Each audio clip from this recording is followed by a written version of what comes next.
Village times. हम इस वक्त मौजूद है गाजीपुर बॉर्डर में, जो किसानों का लगातार प्रोटेस्ट चल रहे हैं। और यहाँ पर आप देख सकते हैं कि लगातार प्रोटेस्ट चलते हुए काफी दिन हो चुका है, लेकिन किसान यहाँ डटे हुए हैं। और जो फौजी है, फौजी भी किसानों के सपोर्ट के लिए आ चुके हैं। हमारी चैनल लगातार 1 रैंक 1 पेंशन को लेकर लगातार कवरेज दिखा रहे हैं, जो 2000 दिन से भी ज्यादा हो चुका है। आप लगातार हमारी कवरेज देख रहे हैं, लेकिन जो फौजियों का लगातार हम मुद्दे को दिखाते हैं, वही फौजी आज फिर से एक बार किसानों की सपोर्ट करने के लिए गाजीपुर बॉर्डर पहुंचे। हमारे साथ फौजी है, हम उनसे बातचीत करेंगे। सर, क्या नाम है आपका? सूबेदार मेजर जयप्रकाश मिश्रा, कहाँ से है? संस्थापक और राष्ट्रीय अध्यक्ष वेटरन्स एसोसिएशन बाराबंकी लखनऊ से रहने वाला। रिटायर्ड है सर, पहले किस विभाग में थे? रिटायर्ड है, सिग्नल कोर में थे हम। सर, जिस तरीके से हमारे देश का नारा है जय जवान जय किसान, लाल बहादुर शास्त्री जी के द्वारा दिया गया था, लेकिन आज जवान भी रोड पे है और किसान भी, क्या कहना चाहेंगे? बिल्कुल वो नारा सत्यार्थ हो रहा है। जो नारा था वो अभी तक कहावत में ही था, लेकिन आज आपको देखने में लगा कि वो नारा सत्य निकल रहा है। और हर जगह जवान भी और किसान भी एक साथ कंधे से कंधे मिला करके चल रहे हैं, और हम किसानों के हर दुख सुख में साथ हैं।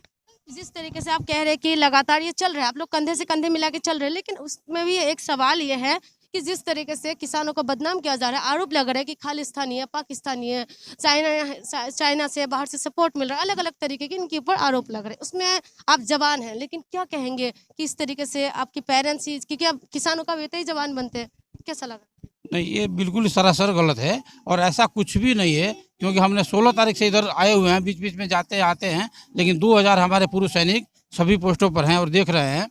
इस तरह का कुछ भी नहीं, ये सिर्फ आईटी जो है ना, उनकी जो सरकार की जो है बदनाम करने की जो उन्होंने सोचा है, वो अपने बैठे बैठे बना ले रहे हैं। और 10 साल 20 साल 25 साल पुराने जो वीडियो हैं उन्हीं को घुमा रहे हैं। ग्राउंड में ऐसा कुछ भी हमने नहीं देखा, और ग्राउंड में जो भी है तिरंगे झंडे लहरा रहे हैं। आप खुद भी देखिए होंगे, चारों तरफ जो भी हैं वो तिरंगे झंडे ही लहरा रहे हैं। और न तो किसी तरह का यहाँ पर कोई हमने नारा देखा पाकिस्तान और खालिस्तान का। यहाँ एक ही नारा है, अब हमारी मांगे पूरा करो, जय जवान जय किसान, और अपना जो बिल है उसको वापस लो। आप लोग वही जवान है जिस वक्त देश में होली दिवाली मनाते हैं, लेकिन आप लोग सीमाओं पे लोहू की, यानी कि अपना लोहू की होली खेलते हैं, ठीक है? आप वही जवान है जो किसानों के द्वारा, किसानों के बच्चे हैं, लेकिन आज इस तरीके के आरोप लग रहे हैं। तो आप इसमें आप कह रहे हैं कि इस तरीके कोई नारा नहीं दिखाई दे, लेकिन जो चैनलों पे बैठ के, स्टूडियो में बैठ के इस तरीके की बातें कह रहे हैं, उनके लिए क्या कहना चाहिए? ये शर्म की बात है, उनके लिए शर्म की बात है कि इस तरह का उनको नहीं दिखाना चाहिए। वो गलत दिखा रहे हैं, और ऐसा कुछ भी नहीं है। किसान अपने हक की, ये बताइए किसान मांग क्या रहा है? मेरे को समझ में नहीं आ रहा किसान क्या मांग रहा है। किसान यही मांग रहा है कि उन्होंने जो तोहफा दिया है उस तोहफा को लौटा रहा है। और एक अपनी मांग है कि एमएसपी निर्धारण, और उस निर्धारण से कम रेट पर लेने वालों की सजा का प्रावधान लिखित तौर पर। इसके अलावा तो कुछ मांग ही नहीं रहा है ना किसान। लेकिन इनको जिस तरीके से बताया जा रहा है, तो उसमें जो देश की जनता है उनके पास क्या मैसेज जा रहे हो, आप समझ सकते हैं? नहीं, देश की जनता सब समझ गई है। देश के सभी जनता में यह समझ आ गया है कि ये सिर्फ जुमलेबाजी करते हैं, और ये आईटी के द्वारा बनाया जा रहा है। ऐसा हकीकत में कुछ नहीं, तभी तो इतना भीड़ चारों तरफ दिखाई दे रही है। आप देख रहे हैं ना कि ये आंदोलन नहीं है, किसानों का आंदोलन अभी नहीं रह गया, महाजन आंदोलन बन गया है। इतनी ठंडी में पूरी ठंडी निकल गया, लेकिन अभी भीड़ आपको नजर आ रही है, कम बढ़ती जा रही है। 1 रैंक 1 पेंशन जो है आप लोगों का 2000 से ज्यादा दिन पूरे हो चुके हैं अभी जंतर मंतर पे, वो तो मिला नहीं। क्या आप लोगों को ये मांग सरकार पूरी करेगी? बिल्कुल, ये भी करेगी और वो भी करेगी। उसमें भी सरकार जो है कि टरका रही है, हमने ये दे दिया वो दे दिया, सिर्फ बेवकूफ़ बना रही है सरकार। दिया कुछ भी नहीं है सरकार, कुछ वैसे दे देती है संदेशा कि हमने ये दे दिया वो दे दिया, लेकिन अभी तक उसमें भी उन्होंने कुछ दिया नहीं है। और ये भी उनको पूरा करना पड़ेगा, क्योंकि अभी जो है कि वो फंस चुके हैं चंगुल में। क्यों अभी तक वो कितना भी छटपटा लें, लेकिन अब उनको मानना पड़ेगा, क्योंकि मालिक जो है रोड पर उतर गए हैं। क्या माने हम? अगर 2000 दिन से ऊपर आपने जंतर मंतर पे प्रोटेस्ट अभी भी चल रहा है, ठीक है, और इधर किसान आज धरना प्रदर्शन कर रहा है, लगभग 1 महीना होने जा रहा है, तो मैं क्या मानूं, किसान और पूर्व सैनिक क्या एक साथ हो जाएंगे? बिल्कुल एक साथ ही हैं, किसान और पूर्व सैनिक एक साथ हैं अभी। और उसमें भी जो है कि देखिए, जो 2000 दिन हो गया, तो उसमें क्या है, कभी भी पूर्व सैनिक विरोध ज़्यादा नहीं कर सकते, मतलब शांतिपूर्वक कोई भी काम करेंगे शांतिपूर्वक करेंगे और शांति के साथ तो कभी भी खड़े नहीं होंगे। मैं आपको अभी भी बता रहा हूँ, यहाँ पर भी चल रहा है शांतिप्रिय जो आंदोलन चल रहा है, इसलिए हम लोग यहाँ खड़े हैं। जहाँ पर भी अगर जो हमको ये दिखाई देगा कि नहीं यहाँ पर अशांति फैलाई जा रही है, वहाँ हम नहीं रहेंगे। कहा जाता है कि फौजी से ज्यादा देशभक्त तो है, देशभक्त किस कोई और नहीं हो सकता, क्योंकि बॉर्डर पे वो अपना खून पसीना बहाता है, वहाँ हर घड़ी शहीद होने के लिए वो तैयार रहता है। तो आज जिस तरह से खालिस्तानी पाकिस्तानी का नाम लिया जा रहा है और आप फौज से ही हैं और इस तरह के जो बात उठ रहे हैं, उस पर आप क्या कहना चाहेंगे? ये बहुत शर्म की बात है, उनके लिए डूब मरने की बात है कि ऐसी बात आवाज़ नहीं निकालना चाहिए। और हालांकि वो निकाल भी नहीं रहे हैं, तो इलेक्ट्रॉनिक मीडिया उनकी निकाल रही है, उनके जो IT सेक्टर वाले हैं वो बना रहे हैं। ऐसा वो बोल भी नहीं सकते और ना बोलेंगे, और अगर जो बोलते हैं तो दुर्भाग्य है।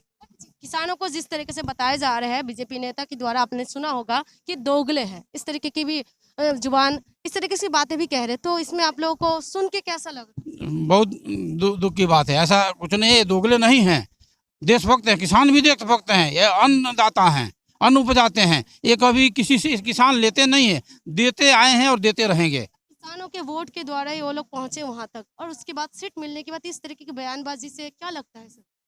अंत काल जब होता है ना, किसी के जब विनाश काल होता है तो बुद्धि भ्रष्ट हो जाती है। अब उनका अंत हो गया है, अब गिरना है। जब किसी का भी अंत होता है ना, किसी भी चीज़ का एक अंत होता है, सीमा होता है, जब लास्ट में होता है कुछ ना कुछ उदय होता है। अब यहाँ पर ये हो गया कि आंदोलन के जरिए ही उनको विनाश होना था, अब यहाँ पर गिरेंगे, वो कहानी खत्म हो जाएगी उनकी।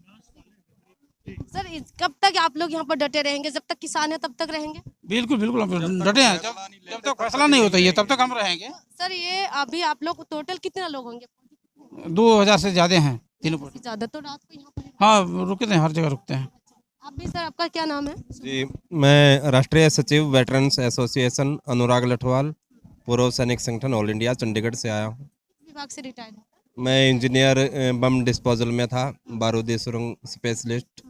आप स्पेशलिस्ट थे, आप यहाँ पर लिखा हुआ है आई लव किसान, ठीक है, जय जवान जय किसान हमारे देश का नारा है, और किसानों की वजह से आप और हम खाना खाते हैं।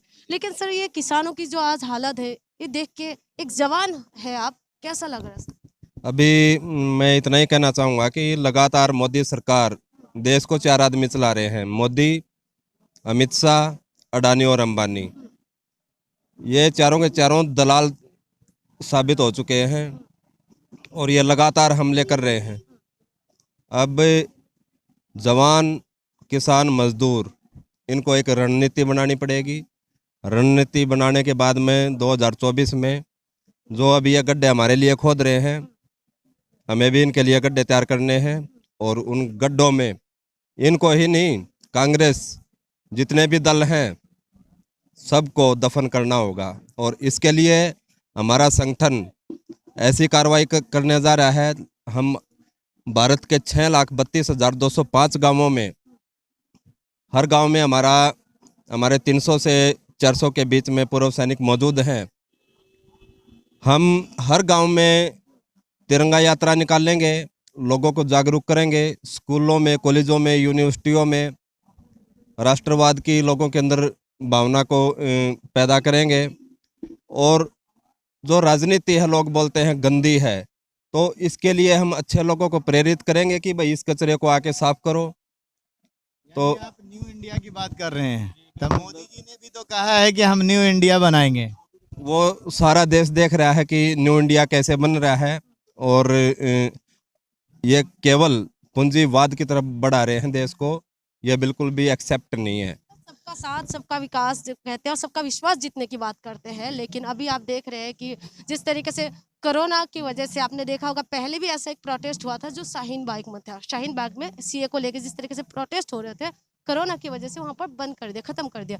क्या आपको ऐसा लग रहा है जैसे न्यू वायरस आ रहे हैं, अभी इस तरीके की बातें मीडिया में चलते हुए आपने सुना ही होगा, क्या आपको लग रहा है कि ये भी आंदोलन ऐसे खत्म कर दिया जाए? Repeat please. नहीं, कभी भी खत्म नहीं हुआ। इस आंदोलन को कभी भी खत्म नहीं किया जा सकता, क्योंकि ये प्रचंड रूप ले लिया है, आंदोलन विकराल रूप ले लिया है, महाजन आंदोलन बन गया है, तो इसको दबाया नहीं जा सकता, नहीं दबा पाएंगे।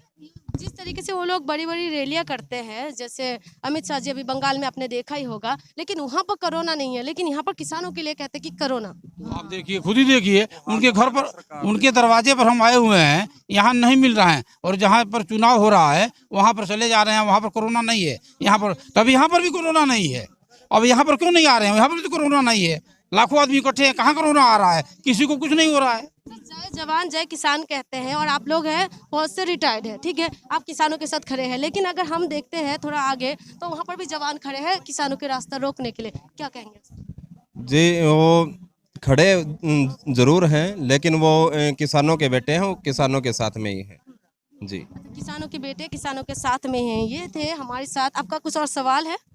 सवाल और है? मेरा ये कहना है, जय जवान जय किसान का जो नारा दिया गया था, तो आगे जो जवान खड़े हैं तो वो किसके पक्ष में खड़े होंगे फिर? वो हमारे पक्ष में है, जवान हमारे पक्ष में है।